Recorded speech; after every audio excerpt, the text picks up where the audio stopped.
નમસ્કાર. ચાલો આજે વાત કરીએ ભારતની એક સૌથી famous ice cream brand quality walls વિશે.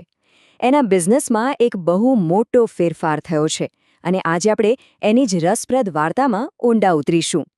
તો સૌથી મોટો સવાલ એ છે કે જ્યારે ક્વોલિટી વોલ્સ જેવી જાણીતી બ્રાન્ડ હિન્દુસ્તાન યુનિલિવર જેવી મહાકાય કંપનીથી અલગ થઈ જાય ત્યારે ખરેખર થાય શું? રોકાણકારો માટે અને ખુદ બજાર માટે આનો શું મતલબ છે? ચાલો આ આખી ઘટનાને બારીકાઈથી સમજીએ. આ આખી વાત સમજવા માટે આપણે એને 4 ભાગમાં જોઈશું. પહેલા, કંપનીઓ અલગ થઈ એ પહેલાં કેવી હતી. બીજું, આ અલગ થવાની પ્રોસેસ કેવી રીતે થઈ. ત્રીજું, સ્ટોક માર્કેટમાં એમનો પહેલો દિવસ કેવો રહ્યો. અને છેલ્લે, હવે ભવિષ્યમાં શું થઈ શકે છે. તો શરૂ કરીએ પહેલા ભાગથી. અહીં આપણે એ સમજવાની કોશિશ કરીશું કે અલગ થતાં પહેલાં હિન્દુસ્તાન યુનિલિવર એટલે કે HUL અને ક્વોલિટી વોલ્સની પોઝિશન શું હતી. જુઓ, આ આંકડો બધું જ કહી દે છે. ભલે ક્વોલિટી વોલ્સ ગમે તેટલી પોપ્યુલર હોય, એની 1,800 કરોડ રૂપિયાની આવક HULના ટોટલ ટર્નઓવરના માત્ર 3% જ હતી. મતલબ કે HUL જેવી મોટી કંપની માટે આ બિઝનેસ પ્રમાણમાં ઘણો નાનો હતો. અને બીજું કે આ બંને બિઝનેસની દુનિયા જ સાવ અલગ હતી. એક બાજુ HULના સાબુ શેમ્પૂ જેવા પ્રોડક્ટ્સ જેની ડિમાન્ડ આખું વર્ષ રહે, અને બીજી બાજુ આઈસ્ક્રીમનો બિઝનેસ જે મોસમ પર અને દૂધ ખાંડ જેવા કાચા માલના ભાવ પર બહુ વધારે આધાર રાખે છે. આ જ મોટો તફાવત અલગ થવાનું મુખ્ય કારણ બન્યો.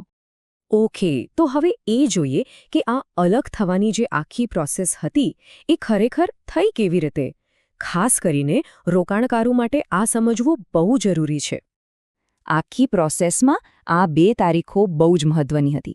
1 ડિસેમ્બરે ડિમર્જર ઓફિશિયલી લાગુ થયું અને 5મી ડિસેમ્બરથી HULના શેરમાંથી આઈસ્ક્રીમ બિઝનેસની વેલ્યુ હટાવી દેવામાં આવી અને પછી એ ટ્રેડ થવા લાગ્યા. આને એક્સ ડેટ ટ્રેડિંગ કહેવાય છે. અહીં એક શબ્દ આવે છે, રેકોર્ડ ડેટ. આ એકદમ સિમ્પલ છે. આ એક કટ ઓફ તારીખ હતી.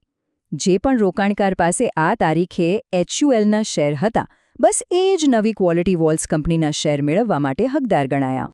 તો પછી શેરધારકોને શું મળ્યું? પ્લાન એકદમ સીધો અને સરળ હતો. રેકોર્ડ ડેટ પર જેમની પાસે HULનો એક શેર હતો એમને સામે નવી ક્વોલિટી વોલ્સ કંપનીનો એક શેર ઓટોમેટિકલી મળી ગયો. એટલે કે 1:1નો રેશિયો હતો. ચાલો હવે આવીએ સૌથી રોમાંચક ભાગ પર. જે દિવસે ક્વોલિટી વોલ્સના શેર પહેલીવાર સ્ટોક માર્કેટમાં ટ્રેડ થવા માટે આવ્યા, બજારનું રિએક્શન કેવું હતું? અહીં જુઓ, કંપનીના શેરની કિંમત નક્કી કરવામાં આવી હતી ₹40, પણ જેવો બજાર ખુલ્યો એ લિસ્ટ થયો સીધો ₹29.80 પર. આ બહુ જ મોટો ઘટાડો હતો અને એણે બજારનો શરૂઆતનો મૂળ એકદમ સ્પષ્ટ કરી દીધો. એટલે કે નક્કી થયેલી કિંમત કરતાં લગભગ 25% નીચે. આટલા મોટા ડિસ્કાઉન્ટ પર શેર લિસ્ટ થતાં જ રોકાણકારો અને એનાલિસ્ટ્સમાં એકદમ ચર્ચાઓ શરૂ થઈ ગઈ કે ભાઈ આવું કેમ થયું?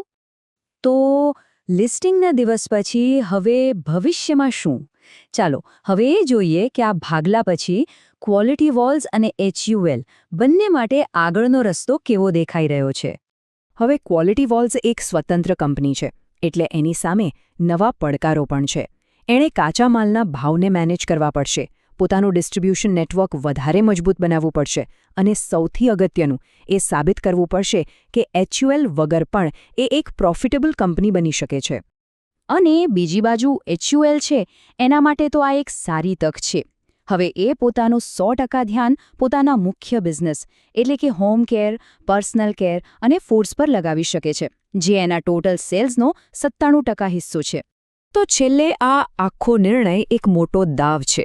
સવાલ એ જ છે કે શું ક્વોલિટી વોલ્સ એકલી નવી સફળતાનો સ્વાદ ચાખી શકશે કે પછી બજારના દબાણમાં પીગળી જશે? આનો જવાબ તો આવનારો સમય જ આપશે અને એના પર સૌની નજર ચોક્કસ રહેશે.